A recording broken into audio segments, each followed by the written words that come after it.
നമസ്കാരം. തമിഴ്നാട്ടിൽ ലോക്സഭാ തെരഞ്ഞെടുപ്പിന് മുന്നോടിയായി 6 ചെറു പാർട്ടികളുമായി സഖ്യമുണ്ടാക്കിയിരിക്കുകയാണ് തമിഴ്നാട്ടിലെ BJP നേതൃത്വം. TTV ദിനകരന്റെ AMMK, TR പരിവേന്ദ്രന്റെ IJK, ജോൺ പാണ്ഡ്യന്റെ തമിഴക മക്കൾ മുന്നേറ്റ കഴകം, AC ഷൺമുഖത്തിന്റെ പുതിയ നീതി പാർട്ടി, ഇന്ത്യ മക്കൾ കൽവി മുന്നേറ്റ കഴകം, അൻപുമണി രാമദോസിന്റെ പട്ടാളി മക്കൾ കക്ഷി എന്നീ പാർട്ടികളുടെ കൈപിടിച്ചുകൊണ്ടാണ് അണ്ണാമലയും കൂട്ടരും ഇത്തവണ ലോക്സഭാ തെരഞ്ഞെടുപ്പ് പോരാട്ടത്തിന് ദ്രാവിഡ മണ്ണിലേക്ക് ഇറങ്ങുന്നത്.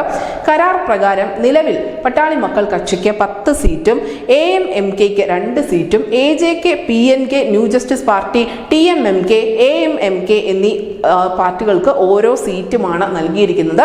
GK വാസന്റെ തമിഴ് മാനില കോൺഗ്രസുമായി ഇതുവരെയും സീറ്റ് വിഭജന ചർച്ചകൾ BJP പൂർത്തിയാക്കിയിട്ടില്ല എന്നുകൂടി നമ്മൾ ഓർമ്മിക്കേണ്ടതുണ്ട്. ഏതാനും ആഴ്ചകൾക്ക് മുൻപാണ് അന്തരിച്ച തമിഴ് നടനായ വിജയകാന്തിന്റെ പാർട്ടിയായ ദേശീയ മുപ്പോർക്ക് ദ്രാവിഡ കഴകം അഥവാ DMDKയുമായി BJPയുടെ പ്രതിനിധികൾ ചർച്ച നടത്തിയത്. പക്ഷേ ഈ ചർച്ച വിജയം കണ്ടിരുന്നില്ല. കാരണം അവർ AIADMKയുടെ ഭാഗമായി മുന്നോട്ട് പോവുകയായിരുന്നു. പക്ഷേ തീവ്ര സ്വഭാവമുള്ള പട്ടാളി മക്കൾ കക്ഷി, അതായത് ദ്രാവിഡ വാദത്തിൽ ഉറച്ചു നിൽക്കുന്ന പട്ടാളി മക്കൾ കക്ഷി എന്ന പാർട്ടി AIADMKയ്ക്കൊപ്പം പോകുമെന്ന് വിചാരിച്ചിരുന്നവർക്ക് തെറ്റി അവർ BJP പാളയത്തിലേക്കാണ് വന്നിരിക്കുന്നത്.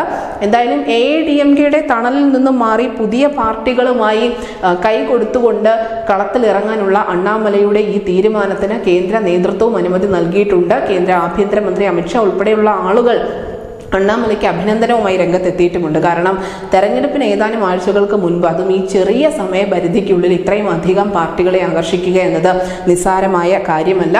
അതിന് പിന്നിൽ അണ്ണാമല എന്ന നേതാവിൻ്റെ നേതൃപാടവം തന്നെയാണ് എന്ന് നമ്മൾ സമ്മതിച്ചു കൊടുത്തേ മതിയാവൂ. തീർച്ചയായും ഇക്കുറി ലോക്സഭാ തെരഞ്ഞെടുപ്പിൽ ദ്രാവിഡ മണ്ണിൽ ചില സമവാക്യങ്ങൾ മാറുക തന്നെ ചെയ്യും. കാരണം ഇത്രയധികം പാർട്ടികൾ, ചെറു പാർട്ടികളാണ് എങ്കിൽ പോലും ഇവർക്കൊക്കെ ഓരോ പ്രദേശത്തും അല്ലെങ്കിൽ ഓരോ സമുദായങ്ങൾക്കിടയിലും കൃത്യമായ വേരോട്ടമുണ്ട്. അതുകൊണ്ട് തന്നെയാണ് ഈ ദ്രാവിഡ പെരുമ എടുത്ത് പറയുന്ന പാർട്ടികളെ കൂടി ഒപ്പം ചേർത്തുകൊണ്ട് BJP തമിഴകത്ത് മുന്നോട്ട് പോകുന്നത്. മുൻപ് സർവേകൾ പ്രവചിച്ചതുപോലെ തന്നെ BJP ഇക്കുറി തമിഴ്നാട്ടിൽ അക്കൗണ്ട് തുറക്കും എന്ന് തന്നെ വേണം നമ്മൾ മനസ്സിലാക്കാൻ. News desk Malayalam.